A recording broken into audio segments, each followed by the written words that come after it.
हाँ भाई, सभी को आदाब, नमस्कार, सत श्री अकाल, जय हिंद, जय भारत।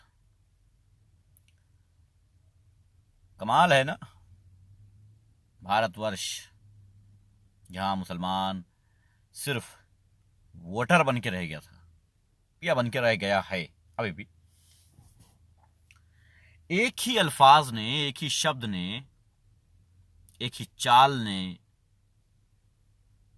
कुछ भी कह सकते हो, एक चाल कह दो, मर्जी आपकी, एक बात कह दो, एक जबान कह दो, कुछ भी कह दो, भगदड़ मच गई साहब, भगदड़। पता चला कि साहब मुसलमान सिर्फ वोटर नहीं है, पार्टियों की जरूरत है। हेलो नवीन वर्मा जी। जी हाँ, मैं बात कर रहा हूं असदुद्दीन ओवैसी की। मैं बात कर रहा हूं MIM के अध्यक्ष की। मैं बात कर रहा हूं आजम खान की। वालेकुम सलाम सबा कौसर। मैं बात कर रहा हूं कांग्रेस पार्टी की, जो हमेशा मुसलमानों को तबाह करती रही है और मुसलमानों के साथ होने की नौटंकी करती रहती है। वालेकुम सलाम जी, खैरियत सब। मुसलमानों को तबाह करती रहती है और मुसलमानों के साथ होने की नौटंकी लगातार की जाती है कांग्रेस पार्टी। एक बार फिर से कांग्रेस पार्टी ने अपनी चाल चलने की कोशिश की है, या यूं कहा जाए कि मुसलमानों का वोट बचाने के लिए एक कदम उठाया है। आपको पता होगा कि कांग्रेस में एक साहब हैं जो गली गली घूमा करते हैं, एक हेलीकॉप्टर के बदले में एक हेलीकॉप्टर मिल जाता है, स्टार प्रचारक की लिस्ट में उनका नाम डाल दिया जाता है और वो निकल पड़ते हैं। उनके पास कहने को कुछ नहीं होता है सिवाय इसके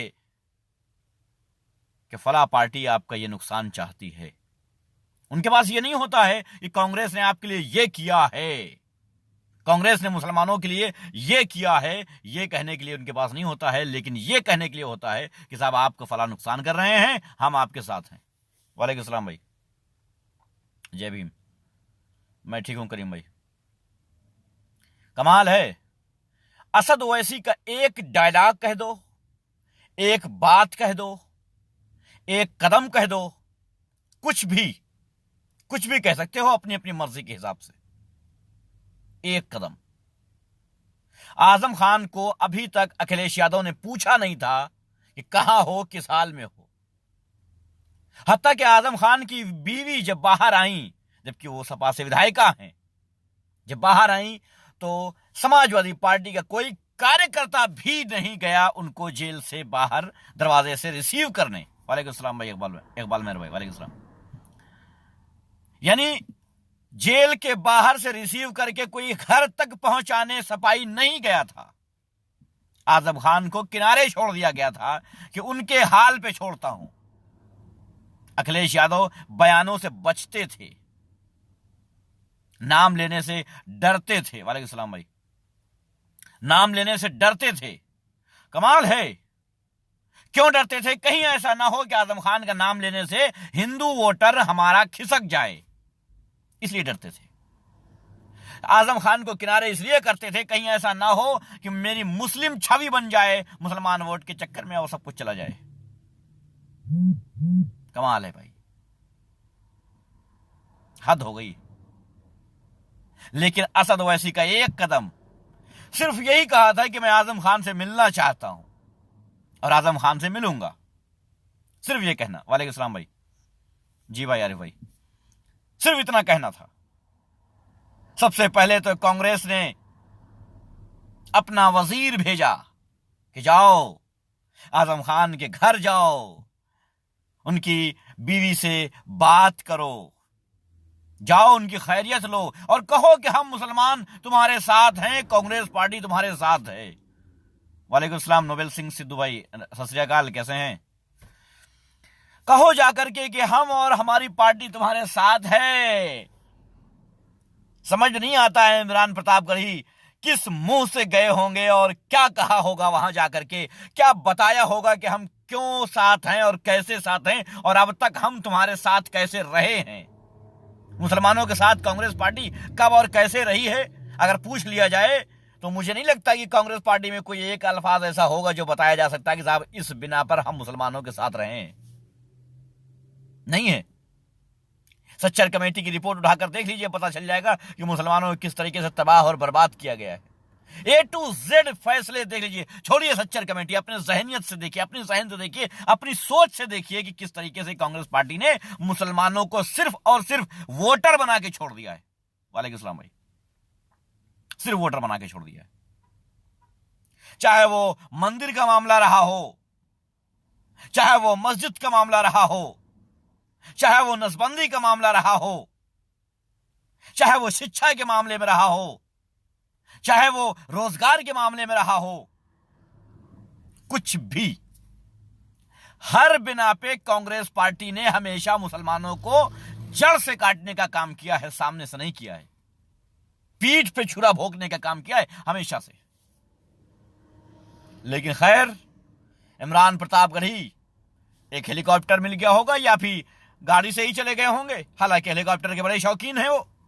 वालेकुम सलाम भाई। एक हेलीकॉप्टर मिल गया होगा और चले गए, खैर जैसे भी गए हो वो उनकी मर्जी।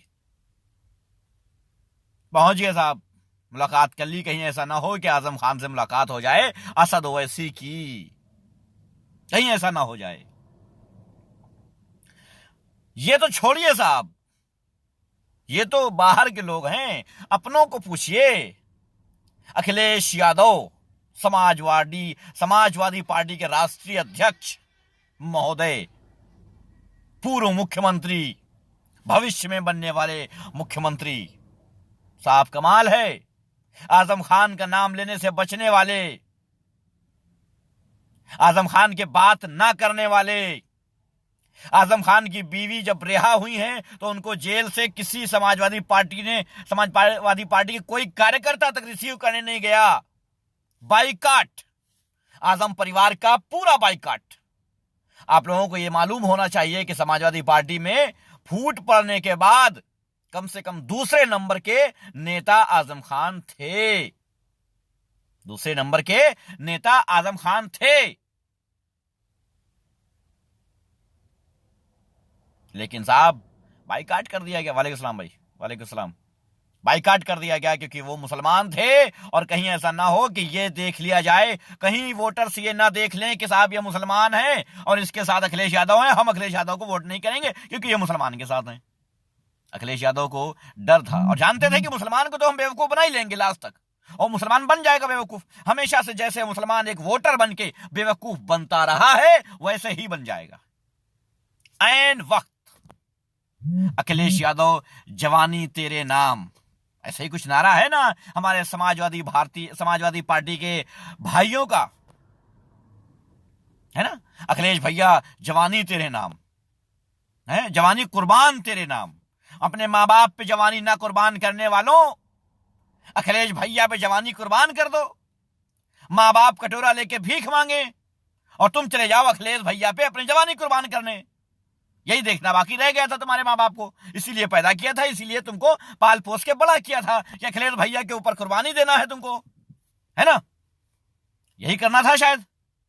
खैर करो कुर्बानी, हमें कोई दिक्कत नहीं है, कुर्बानी दो, अपनी जान की कुर्बानी दो, अपनी गर्दन काट के और तश्तरी में पेश कर दो किसी राजनीतिक पार्टी को, मुझे कोई फर्क नहीं पड़ता, क्योंकि मैं किसी राजनीतिक पार्टी से नहीं हूं, और कभी रहा तो किसी के समर्थन कर सकता हूं, उसका चेला नहीं बन सकता हूं। याद रखना, उसका चेला नहीं बन सकता हूं, किसी राजनीतिक पार्टी के समर्थन जरूर कर सकता हूं जब देखूंगा कि यह पार्टी अच्छा काम करने के लिए आई है, जैसे आम आदमी पार्टी कर रही है। अगर भविष्य में कभी ऐसा हुआ तो समर्थन जरूर कर सकता हूं, क्योंकि मुझे वो भारत चाहिए जो पढ़ा लिखा हो, गंवार नहीं चाहिए, जाहिल नहीं चाहिए, धर्म के नाम पे कुत्तों जैसा लड़ना नहीं चाहिए, ढंग का, तमीज का ऐसा कोई चाहिए जो एजुकेशन पर कुछ खर्च कर सके, रोजगार पर कुछ खर्च कर सके। खैर मेरी छोड़िए, आप सब जो जवानी कुर्बान करने वाले भाई बंधु हैं, मैं सवाल करना चाहता हूं कि आपकी जवानी तो खूब कुर्बान हो गई, लेकिन आजम खान को बाइकाट क्यों कर दिया था? खैर शुक्र अदा करता हूं, शुक्रिया बोलता हूं असद ओवैसी का, एमआईएम का। मैं समर्थक नहीं हूं एमआईएम का, मैं बता देता हूं अपने व्यूअर्स को फिर से।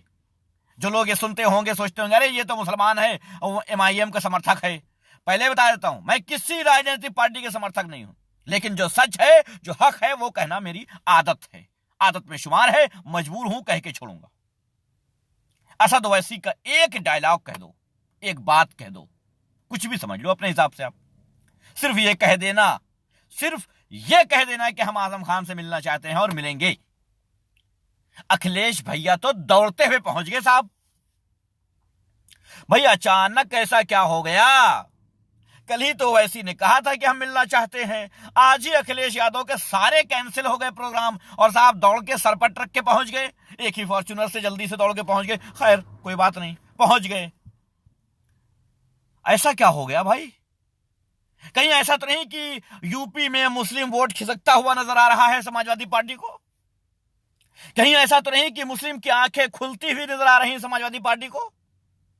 आप लोगों को एक जानकारी और दे देता हूं, आप लोगों को जानकारी नहीं होगी। अखिलेश यादव का एक प्रोग्राम था जौनपुर में। जौनपुर के कुछ युवा लीडर, युवा नेता, अखिलेश भैया जवानी तेरे नाम कुर्बान करने वाले नेता बनारस पहुंचे रिसीव करने के लिए बाबतपुर। अखिलेश ने इशारा किया कि चलो चलो स्टेज पे चलते हैं। चले आए साहब वहां से। अखिलेश यादव स्टेज पे थे। अब जवानी तेरे नाम कुर्बान होने लग गई। झंडे बैनर लेकर के जिंदाबाद जिंदाबाद के नारे करते हुए स्टेज की तरफ वो युवा नेता, भविष्य, समाजवादी पार्टी का भविष्य आगे बढ़ने लगा। लेकिन एक नेता के कहने के बाद उन नेताओं को वहीं से वापस कर दिया गया, स्टेज पे नहीं आने दिया गया। क्यों? वो मुस्लिम थे। अगर वो स्टेज पे आ जाते, बाकी वोटर्स देख लेते तो दिक्कत हो जाती, फिर वोट ना मिलता। ये तो साहब स्टेज पे मुसलमानों को लेके खड़े होते हैं, हम काहे को इनको वोट करेंगे। वहां से भगा दिया, हटा दिया, बेइज्जत कर दिया। अब शुरू हुआ विद्रोह, शुरू हुआ विद्रोह। अगले दिन ही समाजवादी पार्टी के ऑफिस में लखनऊ में उन कार्यकर्ताओं को बुला करके मुलायम सिंह के साथ सेल्फी खिंचवाई गई। भाई तुम देखो कितने हमारे पारिवारिक संबंध है तुम्हारे, कि हम अपने अब्बा से तुम्हारी सेल्फी खिंचवा रहे हैं साथ में। अब जवानी फिर से कुर्बान हो गई। तो जानते हैं, ये राजनीतिक पार्टियां जानती हैं कि कैसे इनको बेवकूफ बनाना है। एक सेल्फी में बेवकूफ बन जाने वाले नौजवानों, कभी सोचा है तुमने कहां पे जा रहे हो? तुम कैसे जा रहे हो? आजम खान की इतने दिन से आज तक कभी भी जिक्र ना करना, उनके घर ना जाना, उनकी बीवी के छूटने के बाद भी, उनकी बीवी के छूटने के बाद भी जरा से भी उनकी हाल न लेने वाले अखिलेश यादव जी, आपको ऐसी क्या आन पड़ी कि भाग खड़े हुए आप सीधे आजम खान के घर? ऐसा क्या मुसीबत आ गई आपको? पता नहीं वोट आपका जो यहां पे जवानी कुर्बान वाला वोट है, जो मुसलमान वोट है, वो खिसकता हुआ नजर आ गया, या आपको आजम खान खिसकते हुए नजर आ गए? ऐसा क्या हुआ? हमें एक सीख मिली है अखिलेश यादव से। आज हमें एक सीख मिली है, बेशक, और इसमें ज्यादा क्रेडिट जाता है एमआईएम को, इसमें ज्यादा क्रेडिट जाता है असद ओवैसी को। जो हमें सीख मिली है, जो सच है, हमें सीख ये मिली है कि मुसलमान जो अभी तक वोटर बना घूम रहा था, वो ये जाहिर कर सकता है, वो दिखा सकता है राजनीतिक पार्टियों को कि हम सिर्फ वोटर नहीं हैं, हम तुम्हारी जरूरत हैं। तुम हमारी जरूरत नहीं हो, हम तुम्हारी जरूरत हैं, तुम्हारी जरूरत है। याद रखना इस बात को। आओ हमारे दर पे, घुटने टेक के हमारे दर पे आओ। अगर तुम्हें मुख्यमंत्री बनना है, अगर तुम्हें सरकार बनाना है, तो हमारे द्वार तुम्हें आना पड़ेगा। याद रखना, मुसलमान अगर चाहे तो ये कर सकता है। ये एक ही डायलॉग ने बता दिया।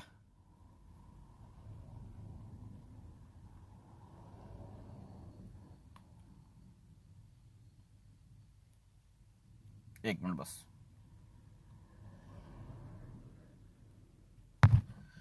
एक ही बात ने साबित कर दिया है। भाई मैं नहीं कहता हूं कि आप एमआईएम को वोट करें, आप सपा को वोट करें, आप बसपा को करें, आप कांग्रेस को करें, आप भाजपा को, किसी को करें। मुझे कोई फर्क नहीं पड़ता साहब, सीधी बात है। मैं किसी भी राजनीतिक पार्टी से संबंध नहीं रखता हूं। जब किसी राजनीतिक पार्टी से संबंध रखूंगा या किसी राजनीतिक पार्टी का समर्थन करूंगा तो मैं लिखित में दे दूंगा आपको कि साहब मैं इनका समर्थन करता हूं। फिर मैं जब उनकी तारीफ करूं तो आप मुझसे लॉजिक पूछ लेना। जब मैं उनकी तारीफ करूं तो मुझसे लॉजिक पूछ लेना। अच्छा, मैं वो वाला चमचा हूं नहीं कि जवानी कुर्बान कर दूंगा। सीधी बात है, सभी राजनीतिक पार्टियां मेरी इतनी बात जरूर सुन लें, मैं किसी भी राजनीतिक पार्टी के लिए अपनी जवानी कुर्बान करने वाला नहीं हूं। समझ रहे भाई? भाई अपनी भी जिंदगी है, हमारी जिंदगी हमारे काम आए, हमारे परिवार के काम आए, वही ठीक है। किसी नेता ही काम नहीं आने देंगे अपनी जिंदगी हम, तो हम कुर्बान नहीं करेंगे। हम समर्थन जरूर कर सकते हैं तुमको, और एक शर्त पे कर सकते हैं कि जब हम देखेंगे कि तुम इंसानियत के लिए काम कर रहे हो तब। बाकी तुम जाओ भाड़ में, कोई भी पार्टी हो तुम, चाहे एमआईएम हो, चाहे सपा हो, चाहे बसपा हो, चाहे भारतीय जनता पार्टी हो, चाहे कांग्रेस हो। अच्छा, कांग्रेस की बात, तो कांग्रेस के लिए तो मैं बता देना चाहता हूं कि कांग्रेस को तो मैं किसी हाल में समर्थन कर ही नहीं सकता। कांग्रेसी ये बात अच्छे से समझ लें। वो अलग बात है, अच्छा विधायक अगर वो वहां पर कैंडिडेट खड़ा होगा, मुझे लगेगा ये कैंडिडेट इस लायक है कि मेरा कहना मानेगा या मेरी सुनेगा। किस काम में? मेरे पर्सनल स्वार्थ में नहीं, ये एजुकेशन पे काम करेगा, करने लायक है, काबिल है, पढ़ा लिखा है, तमीजदार है, चाहत है काम करने की, रोजगार पे काम करना चाहता है, मेडिकल पे काम करना चाहता है, तब तो मैं उसको वोट कर सकता हूं बहुत सोचने के बाद। वरना कांग्रेस तो उम्मीद ना रखे भाई एक वोट की मुझसे। भाई भारत में 150 करोड़ तकरीबन जो लोग हो गए हैं, उनमें कम से कम एक वोट की हैसियत मैं भी रखता हूं, तो मैं तो ना दूंगा भाई, चाहे सरकार बने चाहे बिगड़ जाए। हालांकि एक वोट से नहीं बनती है, लेकिन बन भी जाती है, इसलिए मैं तो नहीं देने वाला, याद रखना। क्योंकि मैं जानता हूं किस तरीके से पीठ में छुरा भोंका गया है, मैं जानता हूं, रिकॉर्ड है मेरे पास, गूगल पे है मेरे पास। क्या गूगल पे है? पढ़ लो, देख लो, समझ लो, जान लो। झगड़े की जड़ कांग्रेस रही है। भारत में हिंदू मुसलमान का फसाद फैलाने वाली अगर कोई रही है तो वो कांग्रेस रही है, याद रखना। इस पेड़ को, हिंदू मुसलमान के झगड़े के पेड़ को बहुत दिनों से सींच रही थी ये पार्टी, बहुत दिनों से सींच रही थी। आखिरकार में उसके फल भारतीय जनता पार्टी ने तोड़ लिए। अब इनकी बेवकूफी थी, बागबान ये थे, इनकी बेवकूफी थी, इनको देखना चाहिए था कि साहब हम क्या कर रहे हैं, लेकिन तब तो इनको रोटी सेकना था, सेक लिया रोटी अपनी इन्होंने। खैर, मैं बहुत बहुत शुक्रिया अदा करना चाहता हूं, आज दूसरी बार एमआईएम का शुक्रिया अदा कर रहा हूं।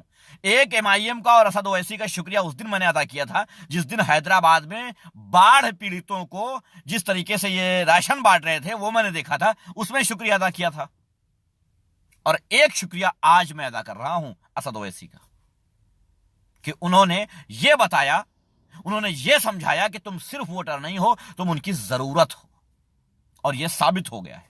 आजम खान को बाइकाट करने वाली सपा आज उनके घर पे दौड़ के चली गई साहब। कमाल है साहब।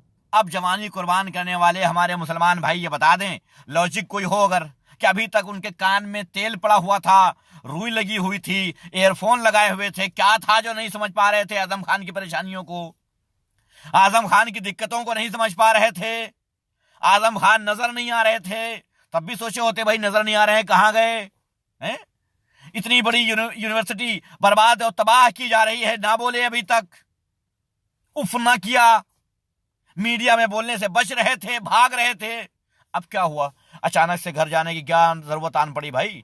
अचानक से क्या हो गया कि आपको इतनी परेशानी हो गई? कल ही असद ओवैसी ने कहा कि मैं मिलूंगा, आज ही आप पहुंच गए साहब मिलने। अच्छा अखिलेश भैया जी, अरे हमारे भैया नहीं हो, लेकिन बहरहाल अखिलेश यादव, ये बता दो कि आजम खान से मिलने कब जा रहे हो जेल?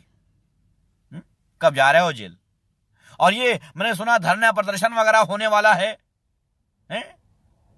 भाई कब से शुरू हो रहा है ये? भाई सपाइयों तैयार हो जाओ लाठियां खाने के लिए, लाठियां खा। मजे की बात है, कितने मजे की बात है। अभी तक आजम खान के लिए उफ ना करने वाले अखिलेश यादव अब क्या करेंगे? अब करेंगे धरना प्रदर्शन। अच्छा धरना प्रदर्शन कौन करेगा? सपा। सपा कैसे करेगी? उनके याद रखना 80% मुस्लिम करेंगे। लिख के देता हूं मैं, 80% मुस्लिम करेंगे आजम खान के लिए जो सपा में मौजूद हैं। उनको जोश आएगा, लाठियां खाएंगे जाके। यानी आजम खान के लिए लाठियां भी मुसलमान खाएगा, आजम खान के कहने पे वोट भी मुसलमान देगा। और फायदा किसका होगा? जिसका होना था, यानी सपा का। मैं सपा की मुखालिफत नहीं कर रहा, मैं भाजपा की मुखालिफत नहीं कर रहा, मैं कांग्रेस की मुखालिफत नहीं कर रहा, मैं MIM की मुखालिफत नहीं कर रहा, लेकिन पर्सनली मैं सबकी मुखालिफत कर रहा हूं, सबकी। कोई भी राजनीतिक पार्टी तब तक आपका काम नहीं करेगी जब तक राजनीतिक पार्टी की जरूरत न बन जाओ आप। जब आप बन जाओगे, राजनीतिक पार्टी की जरूरत बन जाओगे आप, वो आपके घर दौड़ के आएंगे और वो कहेंगे कि साहब आप हमें वोट दो, बदले में हम आपको एजुकेशन देंगे, हम आपको बदले में रोजगार देंगे। लेकिन जब तक आप उनका वोट बैंक बने रहोगे तब तक कुछ नहीं हो सकता है। अगर वोट बैंक बने रहना है तो ऐसे ही दामन पकड़ के चलते रहना, अपनी आंखें मत खोलना।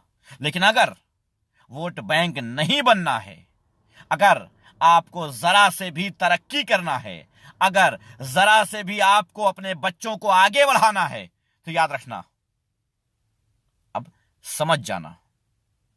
जी बिल्कुल सभा को सर, बिल्कुल मैं सीधा रास्ता मैं यही बताऊंगा जो बार बार अपने लाइव में कहता रहता हूं कि आप उसी को वोट कीजिए जो आपके क्षेत्र का कैंडिडेट खड़ा हो, पार्टी कोई भी हो। आपके क्षेत्र का जो कैंडिडेट हो और आप उसे जानते हो, सिर्फ उसे वोट करें, जिसको आप जानते हैं कि ये मेरा काम सुन लेगा। आपके क्षेत्र में विधानसभा क्षेत्र में 10 लाख वोटर होंगे, 10 लाख में क्या एक भरोसेमंद आदमी आपके यहां नहीं है? अगर 10 लाख में एक आदमी आपके भरोसेमंद नहीं है तो वो 10 लाख इंसान नहीं है। फिर अगर 10 लाख में एक आदमी ऐसा नहीं है जो उन 10 लाख की सेवा कर सके, तो फिर आप इंसान नहीं है। वो 10 लाख लोग फिर क्या हैं? जो एक इंसान उसमें ना हो जो आकर के 10 लाख लोगों की सेवा कर सके, आगे आ सके। अपनी जेब से नहीं करना है सेवा। विधायक बनने के बाद बड़ी निधि आती है, ऐशो आराम करोगे, अय्याशियां करोगे उसी पैसे से, पता है, सबको पता है। लेकिन अगर नहीं है तो शर्म आनी चाहिए इस समाज को कि हम किस समाज में जी रहे हैं, कि हमारे पास एक ऐसा आदमी नहीं है जो हमारे क्षेत्र की तरक्की चाहता हो। शर्म आनी चाहिए फिर तो हमें। या फिर हम ये कहें कि हमारे पास मापदंड नहीं है, हमारे पास पैमाना नहीं है, हमारे पास तराजू नहीं है, हमारे पास मीजान नहीं है, हम तौलें कैसे, हम समझे कैसे, हम जाने कैसे? ये कह दीजिए। हमें एक मुर्गा मिल जाता है, हम खुश हो जाते हैं। जो शराब पीने वाले हैं उनको एक शराब मिल जाती है, औरतों को एक साड़ी मिल जाती है, बुजुर्गों को एक धोती मिल जाती है, नौजवानों को एक सेल्फी मिल जाती है, और साहब हो गया वोट। उसके बाद जब जाहिर सी बात है, जब ये सब लेकर के वोट दोगे तो किस खेत की मूली हो तुम तुम्हारा काम करें भाई? क्यों करें? इतने लोग यहां सुन रहे हैं, मुझे आप बताओ कि आपके क्षेत्र का कोई भी सरकारी स्कूल किस हालत में है? बताओ मुझे, आपके क्षेत्र कोई भी सरकारी स्कूल किस हालत में है, यह बता दो बस। क्या वो सच में आपके बच्चों के पढ़ने के लायक है? चलो ये तो छोड़ो, आप ये बता दो कि आपका सरकारी स्कूल जो है उसमें आपके बच्चों के साथ साथ आपके विधायक का बच्चा पढ़ता है क्या? नहीं। हत्ता कि आपके प्रधान का बच्चा पढ़ता है क्या? नहीं। प्रधान का बच्चा भी प्राइवेट स्कूल में पढ़ रहा होगा। तो आपके बच्चे उस स्कूल में क्यों पढ़ रहे हैं जिस स्कूल में कुछ है ही नहीं? इसलिए पढ़ रहे हैं क्योंकि उस स्कूल को बेहतर करने के लिए आपने कोई कैंडिडेट तैयार ही नहीं किया है। इसलिए पढ़ रहे हैं कि उस स्कूल को बेहतर बनाने वाला विधायक आपने चुना ही नहीं है। इसलिए पढ़ रहे हैं क्योंकि आज तक आपने सिर्फ एक काम किया है कि आपने अपने वोट को चंद रुपयों पे, चंद कपड़ों पे, चंद मुर्गे पे या दारू पे बेच डाला है।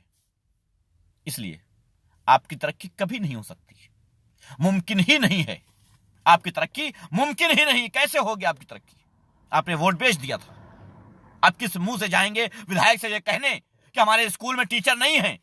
आप किस मुंह से जाएंगे अपने क्षेत्र के विधायक से ये कहने कि हमारे इस क्षेत्र के स्कूल में नल नहीं है पानी पीने का, गंदा पानी पिया जाता है, सफाई नहीं है, गंदगी है, बेंच नहीं है बैठने के लिए? किस मुंह से कहोगे? वोट तो बेच दिया था, किस मुंह से कहोगे? नहीं कहोगे। अपने घर से एक बोरी दे देना, यूरिया खाद की बोरी दे देना अपने बच्चे को और कहना कि जाओ ये बिछा करके वहां बैठ जाना। और उसके बाद भी इतने इतने गड्ढे मिलेंगे स्कूलों में। कई बार ऐसा हुआ है कि स्कूल की छत गिर जाने से बच्चे मर गए हैं। शर्म नहीं आती है ऐसे विधायक चुनते हुए, ऐसे सांसद चुनते हुए जो तुम्हारे क्षेत्र में आते हैं और वोट ले जाते हैं, वोट लेने के बाद कभी नहीं आते हैं और तुम्हारे स्कूल की छत गिर जाती। अरे जब वोट मांगने आते हैं तो कॉलर पकड़ के क्यों नहीं ले जाते हो उनको स्कूल? ये खड़े हो यहां पर, देखो ये स्कूल है, क्यों नहीं ले जाते हो वहां भाई? क्यों? एक स्कूल ले जाकर के खड़ा कर दो किसी विधायक को, किसी सांसद को, और दिखाओ कि ये स्कूल है। पिछले 5 साल तुम विधायक थे, ये स्कूल इस हालत में क्यों है? हम तुम्हें वोट किस बिना पे दें? पकड़ के गरेबान उसको ले जाओ और खड़ा करो जाकर के अपने रास्ते पे, अपने सड़क पे, और कहो ये गड्ढे जो सड़कों पे हैं क्यों हैं? हमने तुमको वोट दिया था, 5 साल हो गए, कहां थे तुम? करोगे तुम?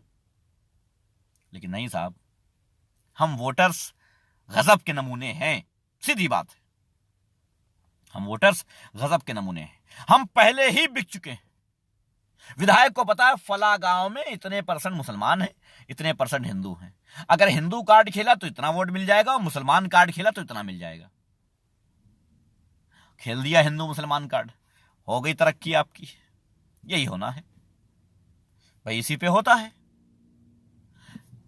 पहले ही झंडे लग गए, पहले ही झंडे लग गए घरों पे, गाड़ियों में, गाड़ी में लग गया साहब हम फला पार्टी के नेता हैं। घर में झंडा लगा लिया, दूसरी पार्टी आ रही, हम सपा के हैं, भाजपा के हैं, कांग्रेस के हैं, इनके यहाँ क्या फायदा वोट मांगने के? सही बात है, क्यों कर मांगे तुमसे वोट? तुमको तो वोट पहले ही बेच चुके हो, क्योंकि तुम तो किसी का वोट बैंक बन चुके हो, वोटर बन चुके हो, लॉबी बन चुके हो। आप कभी जिंदगी में तरक्की कर ही नहीं सकते हैं जब तक आप सिर्फ वोटर बने रहेंगे। आपको राजनीतिक पार्टियों की जरूरत बनना पड़ेगा। जिस दिन आप राजनीतिक पार्टियों की जरूरत बन गए ना, इन नेताओं की जरूरत बन गए, आपके सामने घुटने टेक के खड़े रहेंगे। वालेकुम सलाम भाई, आपके सामने घुटने टेक के खड़े रहेंगे, याद रखना। एक बार चलते चलते एक बार फिर मैं MIM और असद ओवैसी का शुक्रिया अदा करना चाहता हूं कि उन्होंने आजम खान के लिए लोगों को जगा दिया है। या यूं कहूं कि आजम खान के बड़े भाई को जगा दिया है, आजम खान के भतीजे को जगा दिया है? क्या कहें, चाचा है ना आजम खान, तो भतीजे को जगा दिया है कि भैया तुम्हारे चाचा जेल में पड़े सड़ रहे हैं, उनकी खैरियत ले लो। चलो कम से कम ओवैसी से आजम खान को इतना फायदा तो हुआ। आजम खान को चाहिए कि कम से कम पार्टी में आवे ना आवे MIM में, लेकिन अपना वोट दे दें ओवैसी को। अगर ओवैसी उनके क्षेत्र से उनकी पार्टी खड़ी होती है तो आजम खान को चाहिए कि अपना वोट जो है वो MIM को दे दें। भाई शुक्रिया अदा करना चाहिए, और मैं तो कहता हूं कि एक लेटर लिख के उनको जेल से ही शुक्रिया अदा करना चाहिए ओवैसी का, कि तुम्हारी बदौलत आज मेरे घर तक अखिलेश यादव आ गए मेरी पत्नी से मिलने, क्योंकि अभी तक तो आए नहीं थे। भाई काफी टाइम हो गया उनकी पत्नी को जेल से आए, लेकिन अभी तक वो नहीं आए थे। आज अचानक से भागम भाग क्यों मच गई? अच्छा रही बात वो कांग्रेस वालों को बता दूं, इमरान प्रतापगढ़ी वगैरह जो आते रहते, मैं बता दूं कि यार ये सब छोड़ो यार, ये नौटंकियां छोड़ो यार, मुशायरा करो जाके। समझ रहे हो ना बात को? जाओ मुशायरा करो तुम, वही बेहतर है। क्यों फालतू में बकवास करके आम लोगों को परेशान करते हो, उनका वोट इधर उधर बांट देते हो फालतू में? यार राजनीति कर रहे हो अच्छी बात है, तुम्हारी मर्जी, करते रहो, ठीक है, लेकिन कम से कम उन गरीबों का वोट बर्बाद मत करवाओ जो गरीब जानते ही नहीं है कि असल में हम किसको वोट दे रहे हैं। आप कह रहे हैं इमरान प्रतापगढ़ी है, बस दे दिया, असल में जानते ही नहीं है कि इस पार्टी ने कितना बर्बाद और तबाह किया है मुसलमानों को। खास करके मैं मुसलमानों की बात करूंगा, इमरान प्रतापगढ़ी की बात कर रहा हूं। जो इमरान प्रतापगढ़ी हैं वो तो मुसलमानों के ही वोट के लिए जाते हैं, सीधी सी बात है। और कांग्रेस जो मुस्लिम कार्ड खेलने के लिए ही इनको लाई है, सीधी क्लियर बात है भाई। हाँ भाई अब तो रिपोर्ट हो रही होगी तो रुकेगी वीडियो, क्लियर बात है। इमरान प्रतापगढ़ी को लाना, इनको स्टार प्रचारक बनाना, सिर्फ यही वजह है कि किसी भी तरीके से इनको किसी भी तरीके से बनाना है वोट बैंक, किसी तरीके से बस इनको वोट बैंक के लिए ही सब कुछ किया जा रहा है। वरना इमरान प्रतापगढ़ी को इतना ज्यादा आगे बढ़ाने की कोई दूसरी मुझे तो नहीं समझ में आती भाई, कुछ हो तो अलग बात है, कोई वजह अगर हो तो अलग बात है, मुझे नहीं लगता कोई ऐसी वजह होगी। जितना नॉलेज मुझे है, जितना राजनीति को मैं समझता हूं, जितना राजनीति को मैं जानता हूं, उतने की बात कर रहा हूं। खैर, असद ओवैसी का शुक्रिया। हालांकि मैं अदा कर देता हूं, आजम खान को अदा करना चाहिए, लेकिन मैं ही अदा कर देता हूं भाई। है करना तो चाहिए आजम खान को, लेकिन कर देता हूं मैं आजम खान के भी सपोर्ट में नहीं हूं। मैं फिर बता देता हूं, याद रखना, मैं अखिलेश यादव के सपोर्ट में भी नहीं हूं, मैं भारतीय जनता पार्टी के भी सपोर्ट में नहीं हूं, मैं कांग्रेस के भी सपोर्ट में नहीं हूं, मैं एमआईएम के भी सपोर्ट में नहीं हूं, मैं किसी राजनीतिक दल के या किसी राजनीतिक नेता के सपोर्ट में बिल्कुल नहीं हूं। लेकिन जो हक है वो तो कहना पड़ेगा साहब, जो सच है वो तो बताना पड़ेगा। और आज यही सच है कि एमआईएम ने सबके दिलों में डर बिठा दिया है, खौफ बिठा दिया है। और डर तो होना चाहिए, जो डर मुसलमान नहीं बिठा पा रहे थे वो ओवैसी ने बिठा दिया। अखिलेश यादव के और कांग्रेस के दिल में जो डर अभी तक मुसलमान नहीं बिठा पाए थे, वो असद ओवैसी ने बिठा दिया है। यह सत्य है और यही सत्य है। ठीक है, बहुत बहुत शुक्रिया आप सबका, धन्यवाद, बहुत शुक्रिया। याद रखिएगा, दुआओं में बद्दुआओं में जैसे भी याद कर सकते हैं, याद करते रहिएगा। चलिए मिलते हैं नेक्स्ट टाइम, नेक्स्ट वीडियो में।